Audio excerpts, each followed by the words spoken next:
3, 2. Your mind affects your health in a profound way.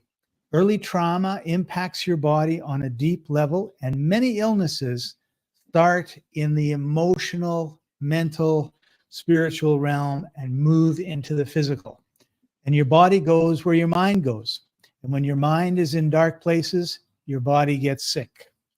This has been a huge problem, particularly with people who have chronic illnesses, because they take all these drugs to get rid of the illness. It doesn't get rid of the illness, gives you lots of side effects, and you don't deal with the root cause. So we're going to be dealing with that. We're going to be dealing with that right after this.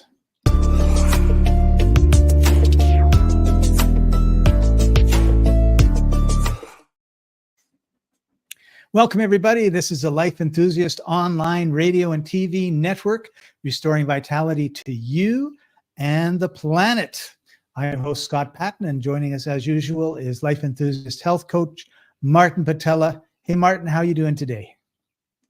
It's a good day, Scott. You know, always a good day. As they said in Little Big Horn or Little Big Man, it's a good day to die, grandfather. I forget that movie, but it was Dustin Hoffman in a role of a young man long ago. And Star Trek The Next Generation stole that because Worf, the Klingon security guy, would always say it's a good day to die. So before we get into today's topic, I want to remind everybody that we are censored. We are not banned. We don't want to be banned. We don't want to be censored. So we're a little bit careful what we say on the major social platforms of which we are streaming to right now. But if you want to know what we really think, you can join us uncensored on Telegram right after the show ends. And let me just see if I can find that URL. It will be at noon, and the URL is t.me/lifeandco, LIFENTCO. There you go. All right. So we're going to be talking today about dealing with trauma. And, this is a deeply personal journey for all of us. Oftentimes, it's things that we're guilty about, ashamed of. We don't want to look at the shadow parts of ourselves. We don't want to shine a light in the shadows. And it requires a combination of methods to address, the physical, emotional, and psychological impacts of a traumatic experience. So, Martin, what would you say is the first place to start when we're dealing with trauma? Well, I guess awareness, right? You need to realize it's there. That's one. It's almost all of us. The most common manifestation we hear about is called post-traumatic stress, where we have seen something or experienced something that will leave a mark on us. How do you want me to start? Do I start defining how it happens, or I think we should start with young babies, children. They don't know what the meaning may be of traumatic things that happen. I think we were talking about it a couple of days ago about, like a 5-year-old, he's about to run out on the street in front of the car. Dad gets all, he just thinking, I got to save my kid, grabs the kid, yells at the kid, yanks him off the street. The kid doesn't know anything that's going on. He just knows that daddy is being mean to him for some unknown reason, and carries that forward into his adult life. Right. Yeah.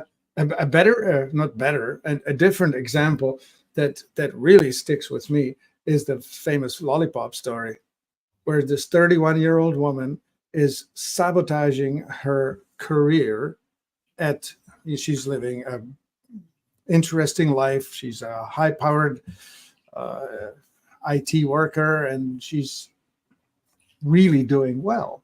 And yet she is sabotaging her progression because in her subconscious, it's stuck, I'm undeserving and I'm unlovable. And how did she get here?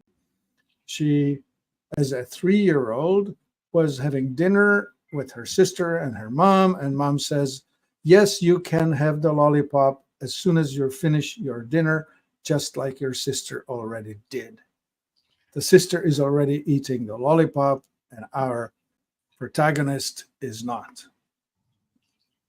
And what's stuck in her mind is, they won't let me have my lollipop. I'm undeserving, I'm unlovable, and I am just a terrible person.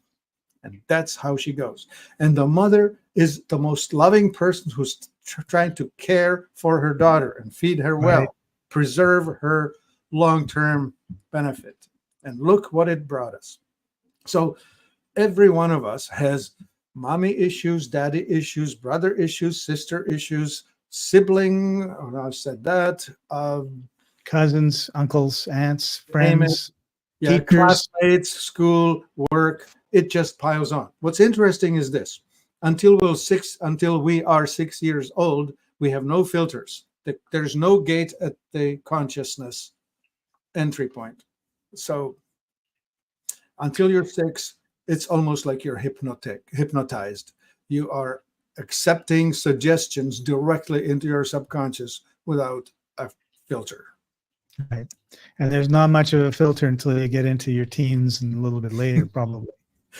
Yeah, I remember a teacher who was telling me, never mind, can you hypnotize people? The bigger problem is, can you unhypnotize people?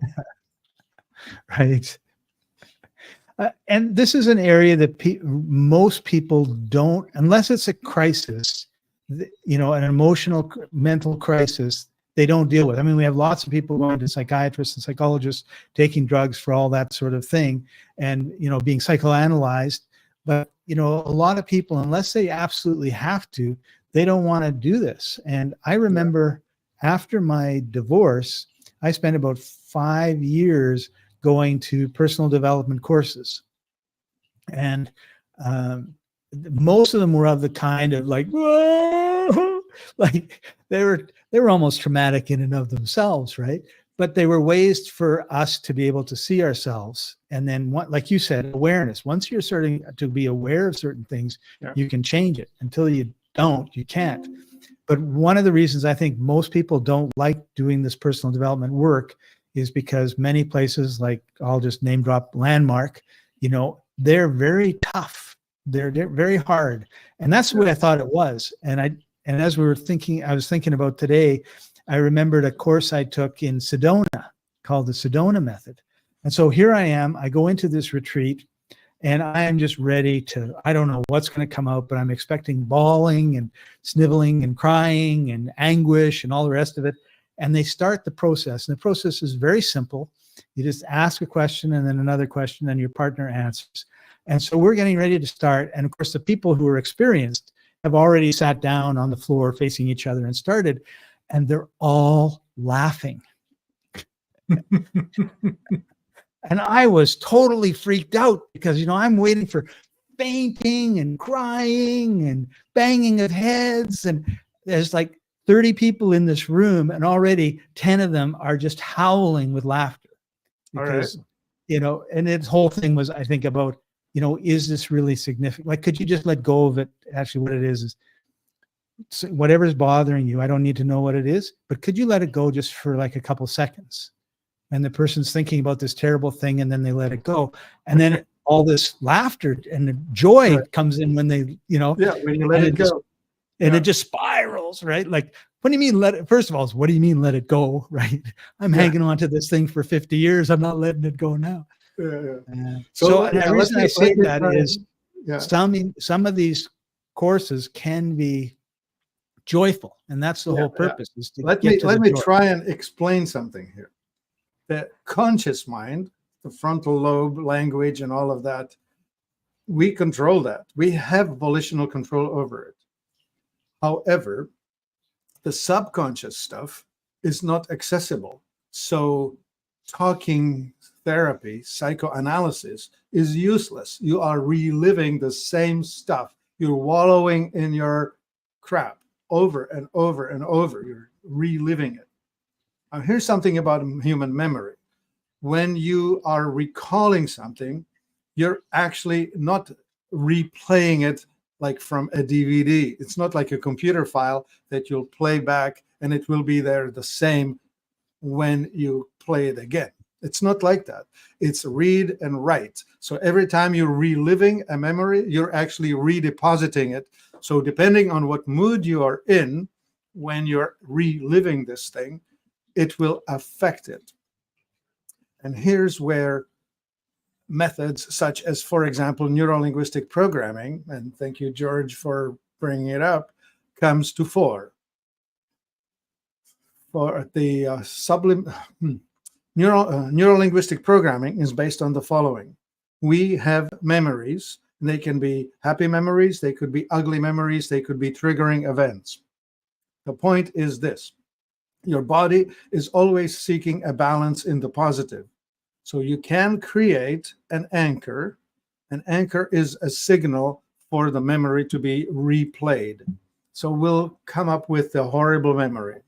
I don't know, somebody in front of me was murdered, or I was raped, or whatever the horrible thing is. Just I watched a whole theater shot up with automatic machine fire. Something horrible, right? Something I've seen. But it doesn't have to be the most horrible thing. It could be just remembering what an asshole your father was, whatever it is. And you anchor that, and you can anchor that physically, kinesiologically, like you can do it with snap your fingers, you can touch your shoulder or something like that. An anchor. And then you create another anchor, something really positive, something really happy, swimming with dolphins, proposing to your loved one, something really super positive that really fires you up in a good way. And you anchor that to another thing, a different sound and a different touch. And then you fire those two anchors at the same time. Boom. And what comes next is the brain gets scrambled. It tries to replay the two memories at the same time. And always, always, always the happy memory will win. So that's the way of dealing with horrible memories stuck in your head using NLP, neuro-linguistic programming. And a good, skilled NLP practitioner can be worth its money in gold, because you can be rid of just about anything. Attachment, phobia, like you may think that you have to live your life in a specific way. You don't. It can be reprogrammed. So, Martin, let's dive into the connection between the mind and the body, particularly when it comes to being not at ease, which we call dis-ease, and that process, because we're here about vitality for you and the planet. So why are we at all concerned about what's going on when we were 5 years old in our head today, and how does that relate to the illnesses that we're seeing? It's almost like a filter with which you're perceiving the world, through which you process your reality, right? So if you're an undeserving, unlovable person, you will always end up creating undeserving outcomes. If you are always triggered into anxiety by something, a thought, a memory, an emotion, then you will live a stressed, emotionally charged life. The autonomic nervous system, autonomic, or used to be called automatic, is the body functions that are outside of the volitional control. We do have more control than we realize, but it's essentially out of control. And it has two branches, sympathetic and parasympathetic. Sympathetic is the fight, flight, and parasympathetic, rest, repair, digest. So if you happen to cause a trigger to put you into the fight, flight mode, your mind goes into processing future in a fearful way, painting the darkest images of what may come, or process your past in a dark way, going over all the regrets that you have had, all the things that you did that you shouldn't have, or you should have done differently, or all of that. And in that state of mind, your blood pressure goes up, your digestion is not working right, you cannot sleep, Um, Heart your- rate goes up. yeah, all that. So that's where the health or unhealth lives. If you are not spending a lot of time in the parasympathetic side, you're aging faster, you're not sleeping well, you're a miserable, disagreeable, old, unpleasant codger. So you reminded me, and not that she was disagreeable, unpleasant, or a codger, of my ex-wife. She was anorexic, and she would have cramps or pain in her stomach. So I would massage her stomach. And I tell you, Martin, her stomach was a rock. Yeah, She tightens held down. tight, like, yeah, like, I mean, it was like if you had a piece of wood and you banged on it, if you banged on her stomach, it would be the same feeling. It wouldn't make the same noise. Obviously, there's flesh there. She was so unrelaxed. She was tied up in knots. She was tied up in knots. And I thought, man, like, if you don't like learn to deal with this, relax or whatever, when, it's okay when you're 22, right? I mean, it's not okay when you're 22, but you're not disabled when you're 22 if your stomach is tied up in knots. When you're 42, she was a total basket case. Like, she had mental problems, physical problems, because she, in my mind, she was holding on to stuff. She held on to it in her stomach, and her body had no opportunity to rest and no opportunity to relax. Right. Yes. And I wish, and I hope you would wish for her too, that somewhere along the way, the tools were made available, that she was made aware of the solutions that exist. Yeah. And it's a horrible thing. I know so many people who are unwilling and unable and unwilling to actually do things differently because they see themselves in this particular way, and it's their life. They define themselves by hanging on to that dysfunction, if I would call it that. Now, when you were talking, the word that came up for me was belief, because there's also these beliefs, right? Like, I go see my doctor, he's going to give me a pill for this, it's going to fix my problem. And then we have another problem.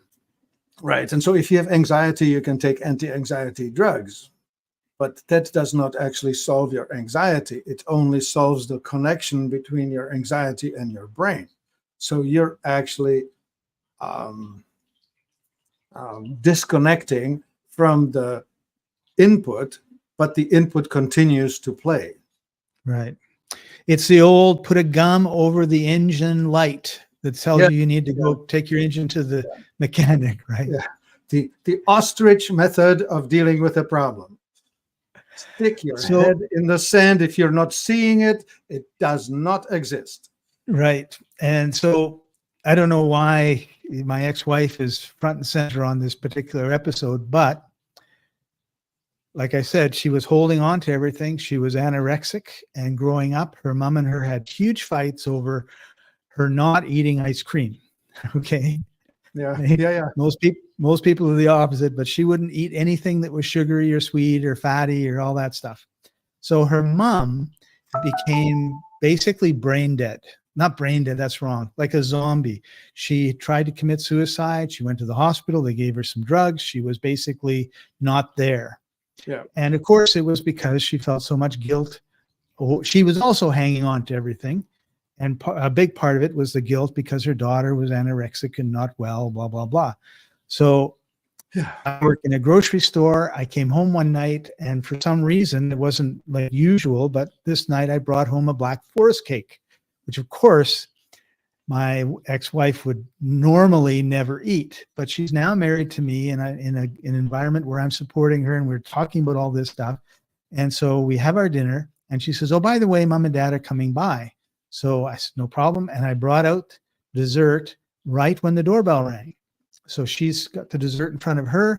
I go to the door and I say, come on in, come into the dining room. We're just having dessert and then we'll visit. And of course, mom is like this the whole time.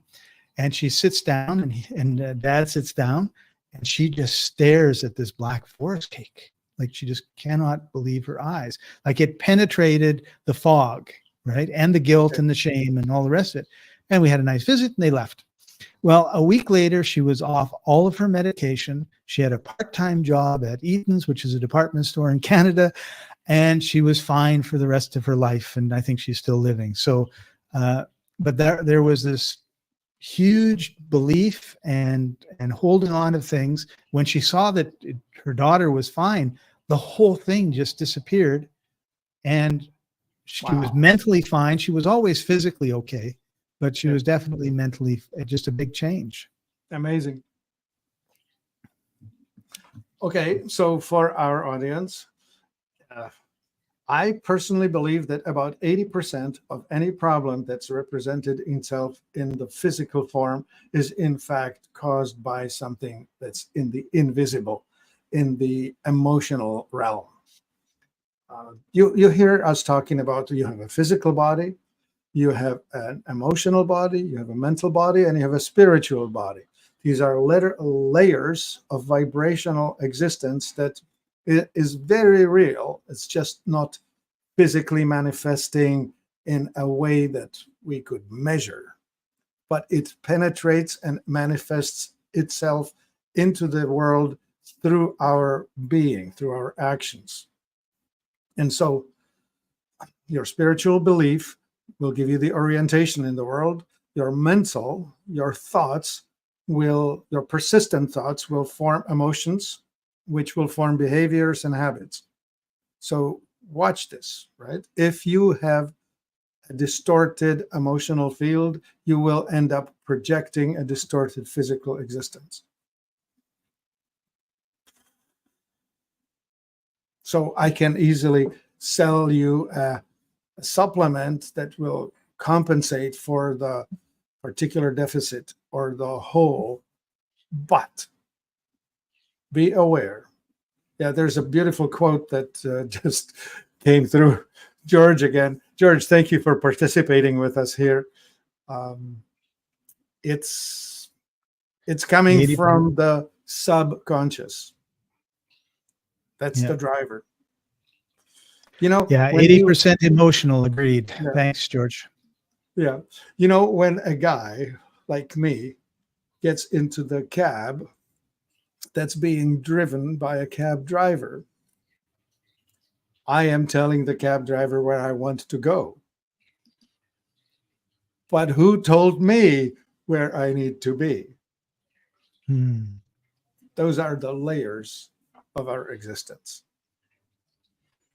Right. So the good news is, because we're coming up to like our last 5 minutes, the good news is you can do something about it, right? Like you can get help, you can join groups, you can do subliminal audios and listen to them. You can do meditations. You could, I love yoga. You could go to yoga. I find that really good. You can, you can go and you can get lots of help. You connect with your calmed mind, right? You are actually allowing these things to surface. When you calm down the noise, that's your all the monkey business thoughts that you're having, like I have to go get groceries and I have to remember to buy diapers and blah blah blah, or whatever's going on in your head. That's all noise that's blocking the natural information that would rise up from below the surface if only you could quiet your mind. Right. And of course, one of the major problems are these things, right? Because we're always on them. We're always looking at stuff. We're scrolling through TikTok just like mindlessly, or we're watching TV. So, turn off these things, the phone, turn off your computer, go out and hug a tree, stand in the grass, ground yourself, go walk by a beach or go walk by a lake, like get out into nature, get in the sun. Do things because if you're looking at your screen and then you go to bed, like the light from your screen is totally screwing up with your sleep stuff. You're not going to be able to get to sleep well. You're not going to be able to have a good sleep. And if you're watching TV to put yourself to sleep, boy, that's a really bad habit that a lot of people have. So you need to find, like, we are way overstimulated. You need to find ways to calm everything down, to be, with yourself, be comfortable with yourself too, right? Like a lot of people, they can't just sit. They got to be doing something, or they got to be talking. Yeah. And Arnie, thank you very much. Thank you for sharing. And here's what I would like to say. Let's just name some tools that we have that we know of. These are not something that we offer in our store, although we do have one really cool tool. It's called AO Scan.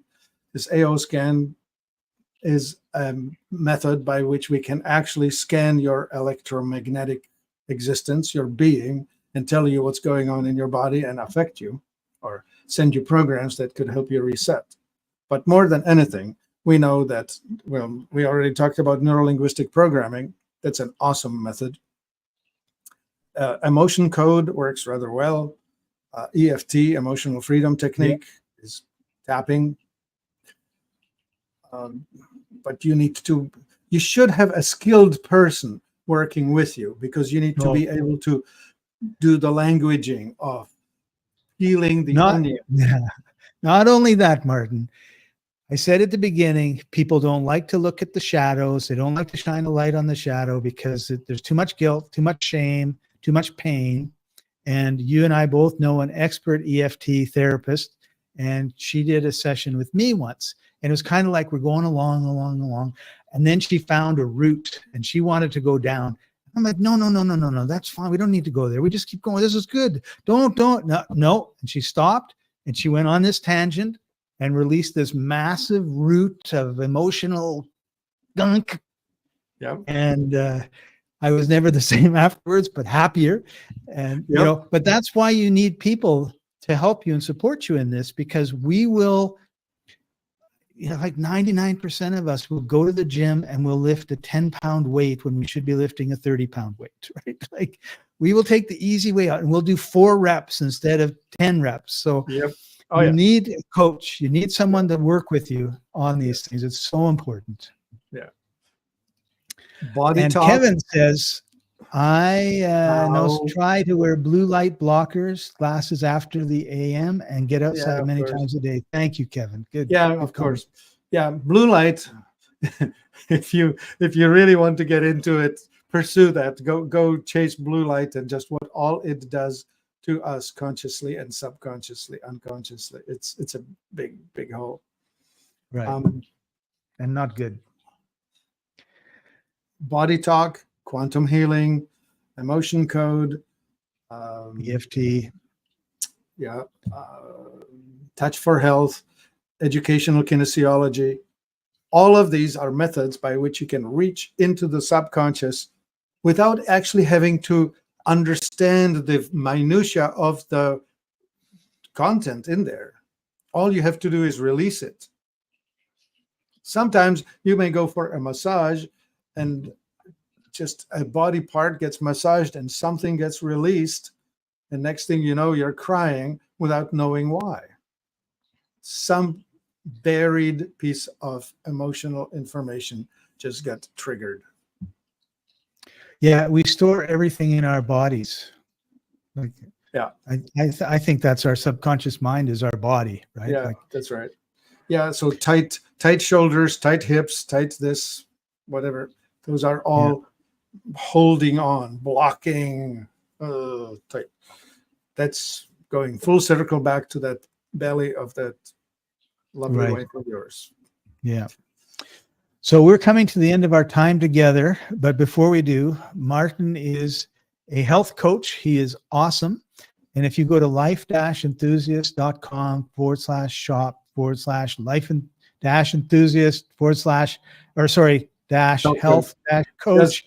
Just don't make it so complicated. life-enthusiast.com, and in the search box, type the word coach. And Martin is giving everybody a 15-minute consultation and talk to them about your issues. By the way, you don't need to have an issue. Like I do all of this because I want to prevent things happening in the future. Because when I was 40, I was looking at 40-year-olds that were sick and ill and having nervous breakdowns, and changed my whole career path. And I'm going to have to go to the other side, because the time clock has run out here, but the other show is starting. It's on Telegram, and you can find it at t.me/lifeandco. Go there and ask any questions. It's a free show where you get to ask us questions live, and we're not afraid to answer them because we're not being watched. It's uncensored, everybody. Bye, people. I'm going to the other side. Thank you for joining us, everybody. We'll see you next time. Bye for now.